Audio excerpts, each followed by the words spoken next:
Vai começar Ponto de Vista. Oferecimento Deste Sênior, plano de saúde com os melhores hospitais do estado. E Imobiliária Valdecir Torezani. Seu lote está aqui. 2121-8989. No programa de hoje vamos conversar com Maria Clara Mendonça Perim, promotora de justiça, referência no Espírito Santo. Ela atua na área de transparência e apuração de fatos, cobrando o cumprimento das leis e garantindo que órgãos e autoridades trabalhem dentro das regras. Mas por que isso é importante? E o que muda na sua vida, no cotidiano das cidades? É o que vamos explicar a partir de agora no Ponto de Vista.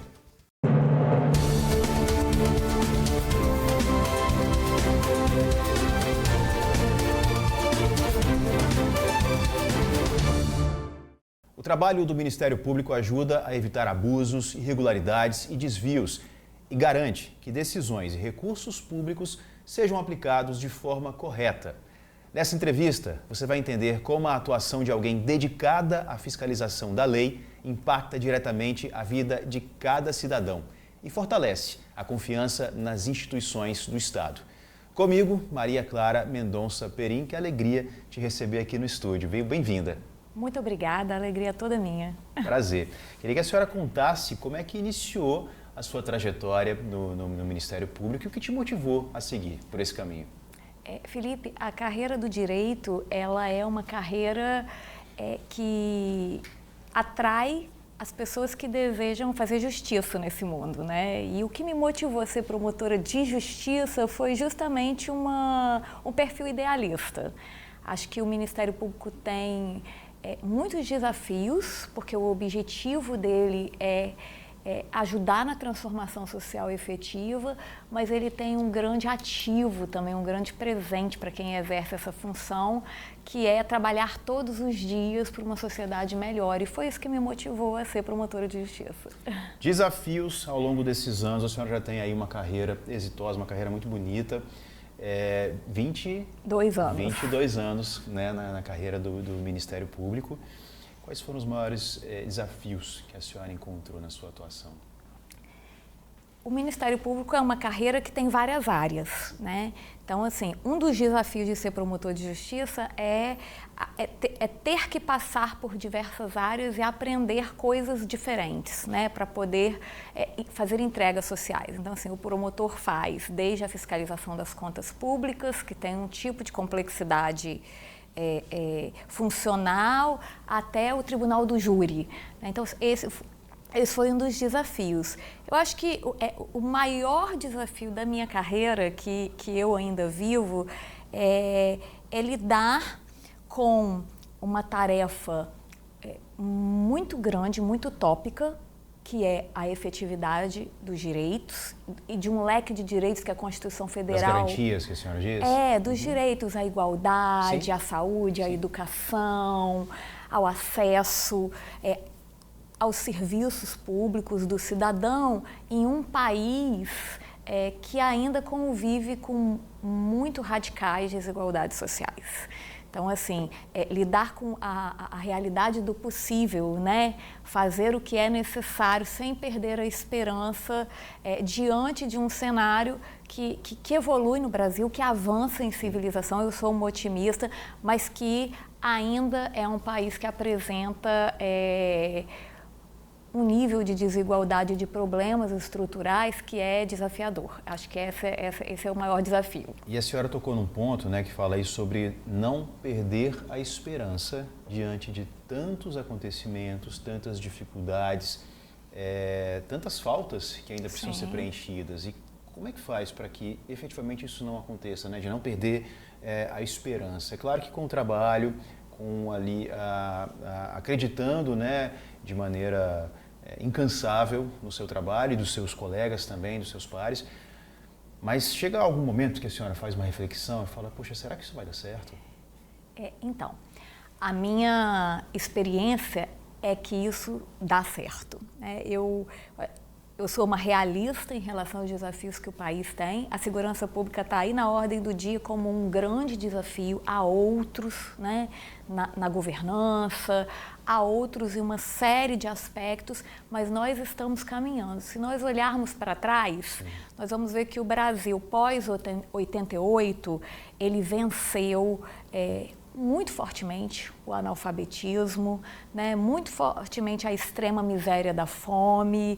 Ele tem evoluções no Sistema Único de Saúde que hoje funciona muito bem, atende a população e é um orgulho para nós, embora mereça contínuos aperfeiçoamentos. Nós vencemos a inflação com um plano real, nós estabilizamos a economia brasileira, enfim, eu acho que a gente consegue ter esperança olhando com um pouco de generosidade para as nossas conquistas e tendo em mira de que esse é um caminho sucessivo, é uma escada para subir, né? Nós estamos na metade do caminho. Sim, a senhora citou aí fatos marcantes como a inflação, a extrema pobreza, regionalizando, né? Trazendo isso aqui para o nosso estado. Quando a gente pensa num Espírito Santo de 20, 25 anos atrás, onde muita coisa acontecia, onde o Espírito Santo figurava em índices de violência, em primeiro, segundo lugar, as cidades mais violentas estavam aqui, o número de mortes por 100 mil habitantes.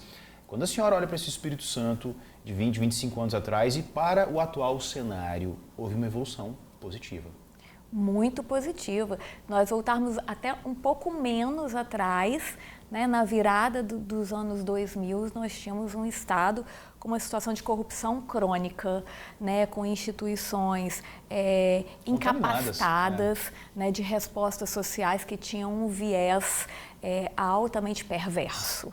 Né? E isso era um grande obstáculo para que a gente trabalhasse em prol do interesse público e tivesse um Estado que é hoje. Um orgulho para nós, os patamares, né, de responsabilidade fiscal, de governança e até de educação. O Espírito Santo foi super bem na transparência e foi super bem nos dados do IDEB mais recentes. Então, sim, a gente evoluiu muito no Espírito Santo e isso se deve, e é preciso a gente dizer isso, a um esforço conjunto da sociedade civil, da imprensa livre no debate crítico, tá, Felipe? Do setor produtivo, das igrejas e dessa comunhão de esforços em torno de objetivos de instituições fortes e protagonistas. É isso que a gente não pode perder de vista. Nós voamos a patamares elogiáveis, mas devemos manter vivos e ativos os determinantes que fizeram a gente chegar lá. Claro. Isso, eu acredito. O senhor acha que a polarização, nem é o nosso tema aqui, mas eu vou só passear rapidamente por isso. Fica à vontade. A polarização, ela põe em risco, de alguma forma, a democracia? Eu acho que numa democracia as pessoas são livres para terem visões de mundo que elas desejarem. Isso é uma liberdade de pensamento, de expressão e isso, portanto, é um pilar. Sim. O que eu acho que nós precisamos cuidar é de evitar que a polarização impeça o nosso discurso racional sobre as soluções que a gente precisa cuidar nesse país. Em resumo, né? Não ficar nesse debate e esquecer da fome, da pobreza, porque aí é um grande erro, né? Eu acho que as pessoas têm que conseguir ser capazes de ter afetos, proximidades e diálogos, apesar das suas divergências políticas. Sim. Porque eu acredito que o ser humano, em um ambiente assim, em que ele realmente se dispõe a sentar para conversar, a entender o outro, a compreender suas razões e suas emoções e suas diferenças, ele tem mais chance de fazer um país melhor. Nesse sentido, eu acho que a polarização é um desafio para o Brasil também. Um desafio. E é um papel que a gente não pode falar que é um papel do outro, um papel daquele governante, um papel do meu vizinho. Nosso também. Nosso que eu digo também. Meu como imprensa, da senhora como operadora do direito, da sociedade em geral, do cidadão, eu acho que é uma união de esforços muito grande. Muito grande, muito grande.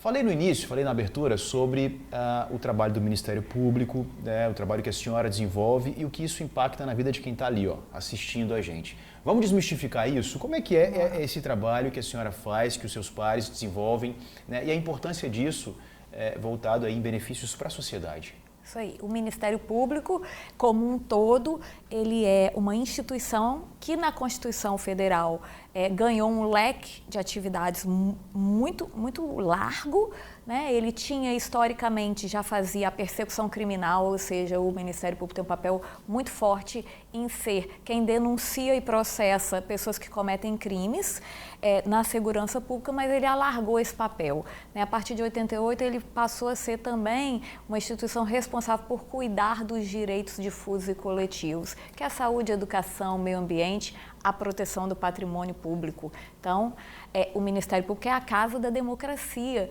e ele se apresenta na sociedade como um fiscal e um mediador das instituições em prol desses objetivos. Esse é o tamanho do Ministério Público. A minha promotoria especificamente faz defesa do patrimônio público e, portanto, atua, né, ora fiscalizando o bom uso dos recursos, ora fomentando boas práticas de governança e transparência.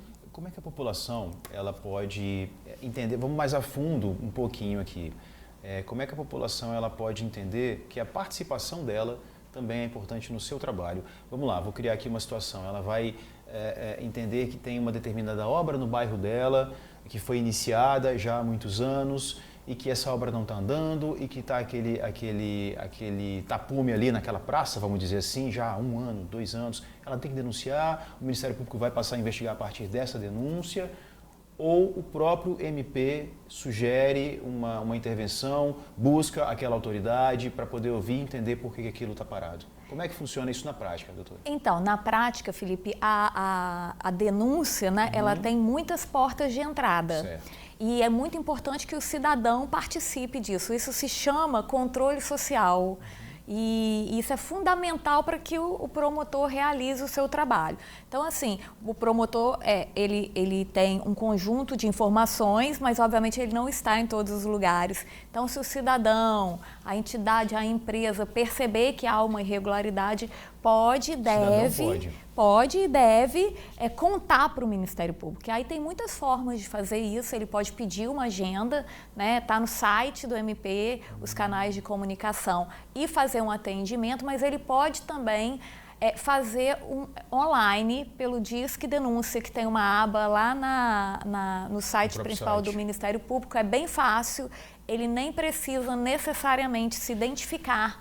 Tem lá um mecanismo de inserir as informações principais e aí isso vai ser distribuído para o promotor competente, que vai abrir uma apuração para verificar, né, a conformidade dessas denúncias, a gravidade, e apurar para resolver o problema. E aí as partes serão ouvidas, se tiver que convocar uma autoridade para ouvi-lo, para entender o que está acontecendo, isso acontece, isso é feito. Isso é feito, abre esse procedimento, que é um procedimento formal, né, e que observa um fluxo de procedimento, né? Então, assim, ele vai ter que averiguar se aquilo de fato corresponde, ouve o município, verifica, realiza perícia, e cada caso é um caso, mas dispara, digamos assim, o alerta da instituição para verificar e adotar providências. O Espírito Santo, a gente conversou aqui sobre o passado e o presente. É visível, né, para o cidadão entender como era e como nós estamos. Hoje a gente vive num estado que tem uma solidez fiscal muito grande, né, nesse ranking ocupa ali as primeiras posições, mas também ocupa a primeira posição no ranking da transparência. A promotora Maria Clara Mendonça Perim é referência em transparência. E aí, no retorno do ponto de vista, a gente vai entender melhor sobre esse trabalho dela, sobre essa temática da transparência no Ministério Público e como isso se conecta com o nosso Estado. Faz o seguinte, toma um cafezinho, esse horário depois do almoço é sempre assim, né? Um cafezinho cai muito bem, toma um cafezinho por aí e continue com a gente aqui no Ponto de Vista. É um instante só.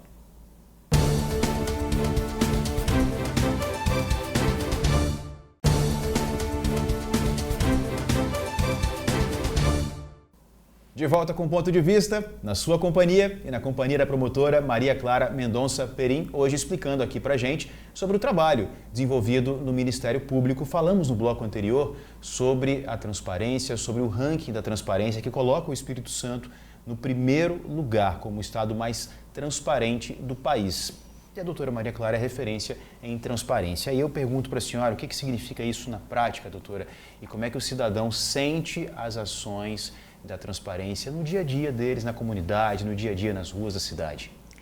Então, Felipe, a transparência, ela é um valor, ela é um princípio que permite que o cidadão visualize com clareza o que o gestor está fazendo, como ele está fazendo, seja em relação aos gastos públicos, ou seja, onde ele está colocando o dinheiro, seja em relação a as políticas públicas nas quais ele está investindo, tá?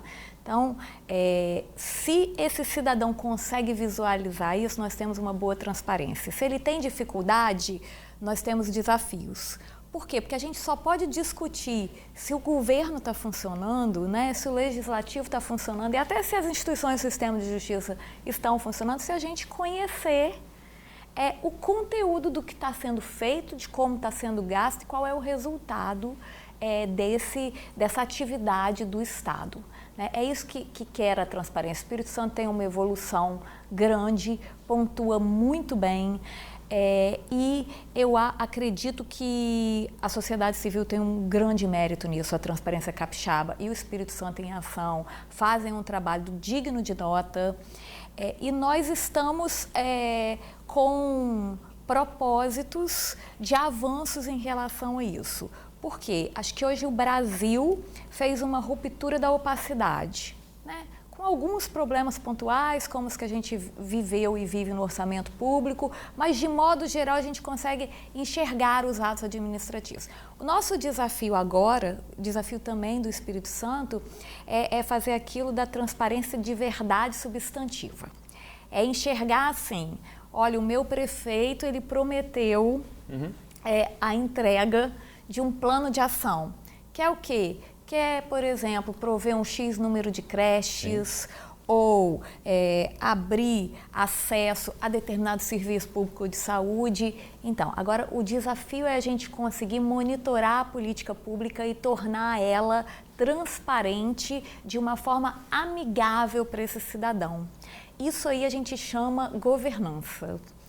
Existe algum caso que a senhora possa ilustrar, ou alguma experiência que mostre bem esse impacto na sociedade? Algum caso que a senhora tenha acompanhado, que tenha feito ali todo esse trabalho de transparência, né, para que aquela efetividade aconteça, e isso tenha sido, na conclusão, tenha sido algo que o cidadão tenha sentido esse impacto, tenha percebido na sociedade?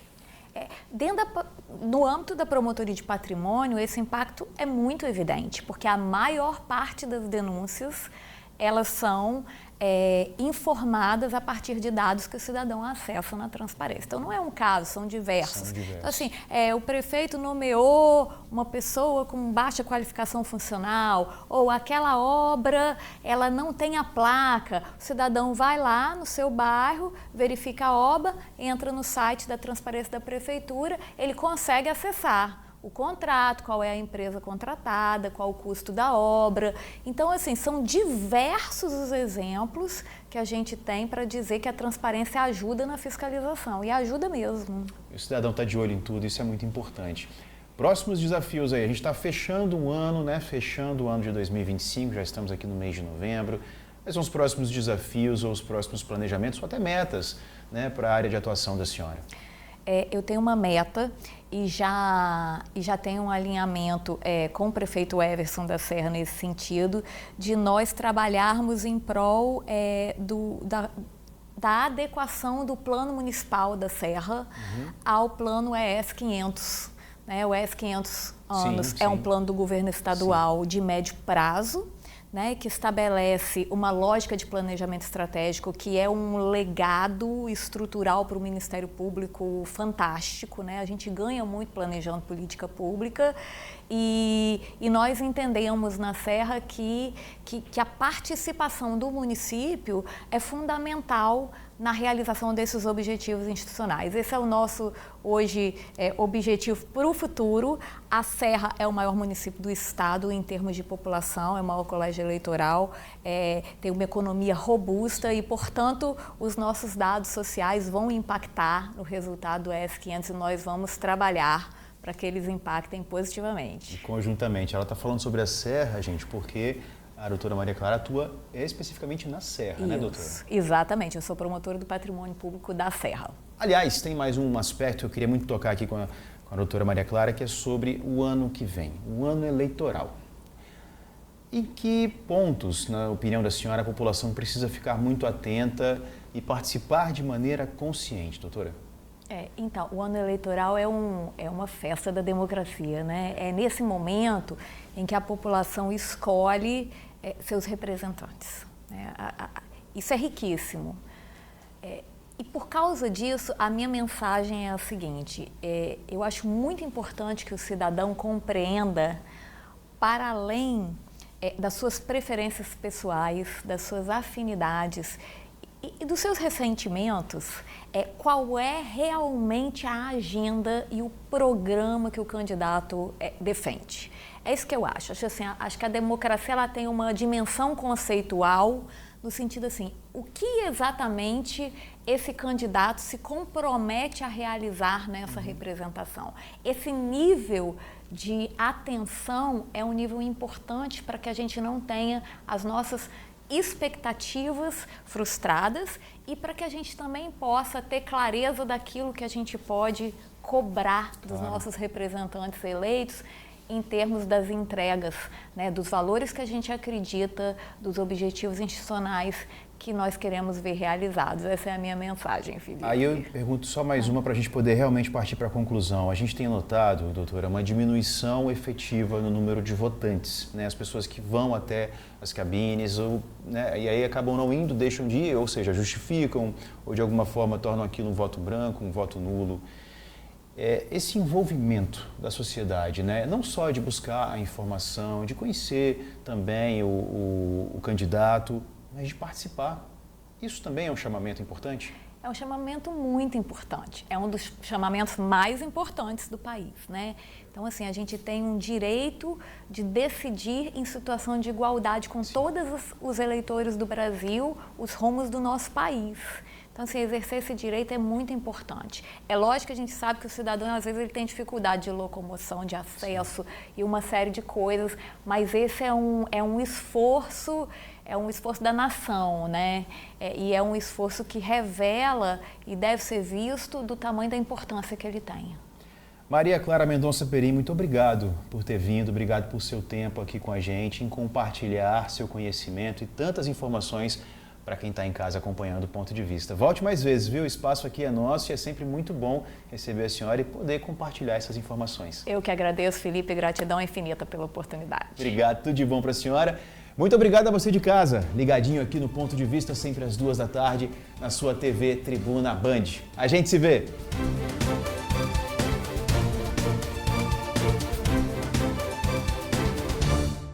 Você assistiu Ponto de Vista. Oferecimento Deste Sênior. Plano de saúde com os melhores hospitais do estado. E Imobiliária Valdecir Torezani. Seu lote está aqui. 2121-8989.